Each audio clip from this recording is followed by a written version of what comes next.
Hi everyone and welcome back. This is the latest Imaginists box. It's been at my parents' for about 2 weeks and I'm currently away for the weekend, so I thought I would try and record everything because there's not much space at my parents' house to do so. Anyway, so let's get this open and have a look at what we've got this month. I have tried to avoid all the spoilers because I like to film my reaction to what we get in the box first, but let's have a look, shall we? So as always, we get our little leaflets. This one is about all the different types of clubs that they do. We've got a market bag pattern, which is quite cute, and it says it requires 200 grams of TOFT Aran yarn in cream, so I'm sure I've got some Aran lying around. We have info on the, so this is from the Imaginarium book, and it's got all the different types of yarn bundles they do so that you can build up your collection. And finally we have the Northern Gannet. So I might have to make one of him up once I finish my rollaway monkey, because I'm going to have yarn left over, but he's just cute. So yeah, 2 patterns and 2 postcards, or leaflets, which we do get quite a lot, which I just love that they're a little freebies sometimes. So this is the Imaginist bundle, and actually there are a few balls of yarn in here. So let's get the stickers off, get it unwrapped so you don't hear all the rustling, and we'll see what colours they are. Ooh, it's quite pale, but I quite like that. So to start off with, we have a 100 gram ball of silver. I don't think I've used this colour before. It's very similar to the one we used for the manatee. It might be the same. We also have a strand of cream and black in there for eyes and facial details. We have a ball of charcoal, and we have a ball of peony. Now I've not had peony before. That's a really lovely colour. Peony. So those are our 3 colours for this quarter. I don't know what to do. Obviously the main part is going to be the grey. I've got to get my thinking cap on, haven't I? I'm thinking something with spots. I don't know why. Or petals, because this is very floral based, but I've already done the succulent one. So this is box 19. We have 100 grams silver, 25 grams peony, and 25 grams charcoal. And we have until the 30th of September to enter our designs. So yeah, gonna get my thinking cap on and see what we come up with, and I'll show you later.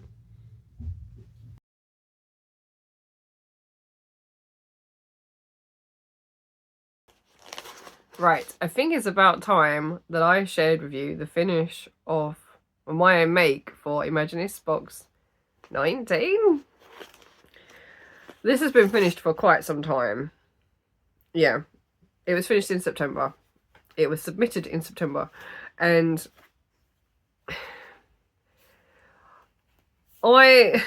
so the main reason that I haven't finished this video is because I started recording this bit and then couldn't remember what I'd done in terms of how I'd created my character.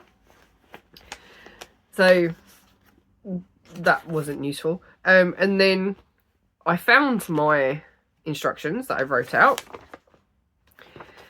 and started recording in November to get this done, and then whilst I was recording, got a text saying that my nan had passed away. So needless to say, that stopped immediately, and we are now in January. So I have my instructions that I wrote. I have my finished make. And I think I named her Isselda. I can't remember. I'm going to have to check Instagram. I think I named her Isselda. But anyway, this, let's recap. I had a 100 gram ball of silver. We had a 25 gram ball of peony. That's what I have left. It's more than 10 grams, but I do have the 10 grams left. And then we have a ball of charcoal, 25 grams of charcoal.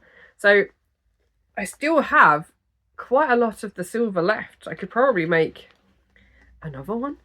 Yeah, and the same with the charcoal, but I used pretty much as I could possibly use of the peony. So it has been living in my... Is there a label on this? It's inside, isn't it? Handmade by Woolwich Crafts. Woolwich Crafts. It's a beautiful Chinese or Oriental inspired fabric, and I love it. So it has been living in here. She was on display at one point, but she went back in the bag so that I could do this section of the video. So this is Isselda. Let me see if I can get her to sit properly. So there we go. She's like a little jellyfish. She's got a little bonnet. Yeah. Now the only thing that I would have changed had I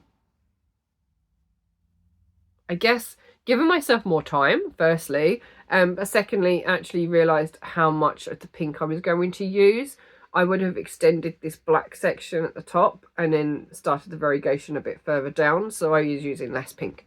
But I am very pleased with how she's turned out. She's got a floppy neck though, and I can't fix that. I may have to put a couple of stitches in so that it stays in one place. But yeah, so this is my sort of jellyfish inspired creature, my little character. The legs are a bit far apart for me. I think I would have done them, I should have done them a little bit further down or a little bit closer together. There we go. So I'm going to read off, because this is my instructions for this little Imaginist. So I started with, so we're starting at the top. I started with the charcoal. I did a DC 6 into the magic ring. I then did an increase round, so 2 in every stitch, then another increase round, so 1 and then 2 in the stitch, repeated. I then started introducing the peony. And I've put on here randomized colour changes throughout. So 2 DC and then 2 DC in the next stitch for the next round. So that's round 3. And then I just kept increasing rounds until I could get it to fit her head. And that got up to 9 DC and then 2 in the next stitch. So it's up to, what is that, 99 stitches? I don't know.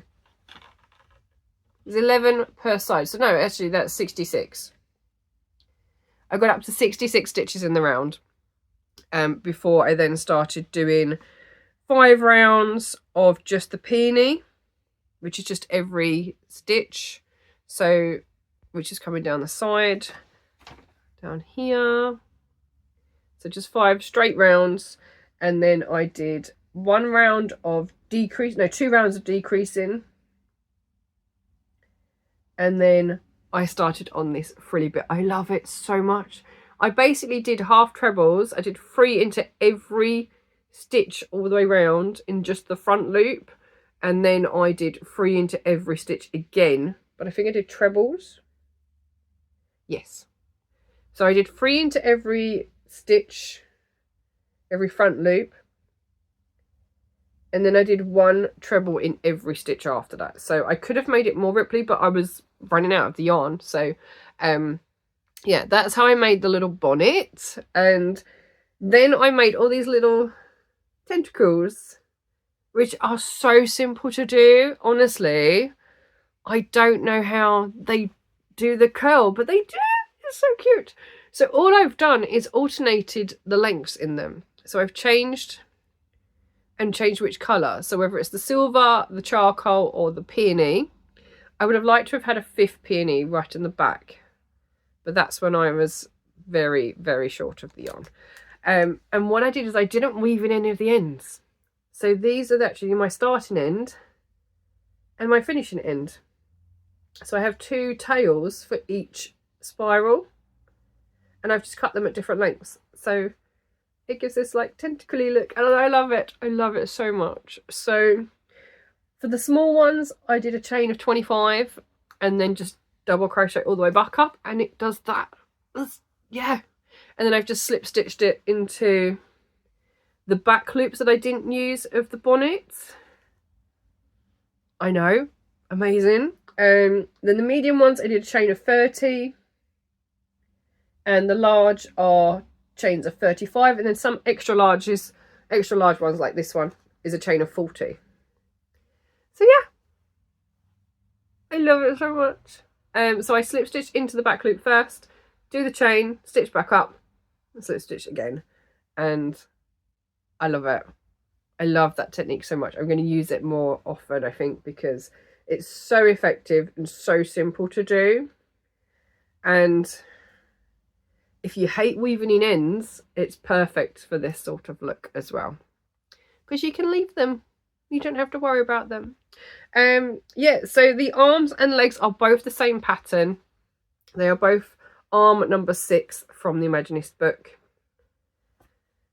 Yeah, no changes to the arms this time. And originally in my drawing, I've got little ripples on the legs as well, but she doesn't need it. She really doesn't. She's just so cute. So that is my Isselda, my little jellyfish creature for box 19. And I have box 20, and box 21 is on the way now as well, because like I said, we are in January. So I've got some catching up to do. But I very much enjoyed working on this. It took me a long time to work up what I was going to do. But obviously having the large ball of silver meant clearly I was going to do the body and head in the silver, and potentially the arms and legs as well, just to use up the majority of that colour, and then therefore leave the other 2 colours for accents and for the details, which I think worked out pretty well. Yeah, like I said, I would have done a few more rounds of the charcoal, I think, before integrating into the pink, to just save a little bit more pink yarn. But I did have 10% left over, so that's pretty good going for me. I literally did as much as I could with it. Yeah, I don't think she needs anything else. I'm very pleased with her. She's going to go pop up on my shelf and sit with my other creatures, my other Imaginist projects. So yeah, if you want to have a go at this, I will write up all of the information in the description box for you as to what I did, so my actual pattern. But I hope you have enjoyed seeing Isselda come to life, and I will see you all again in the next one. Take care. Bye.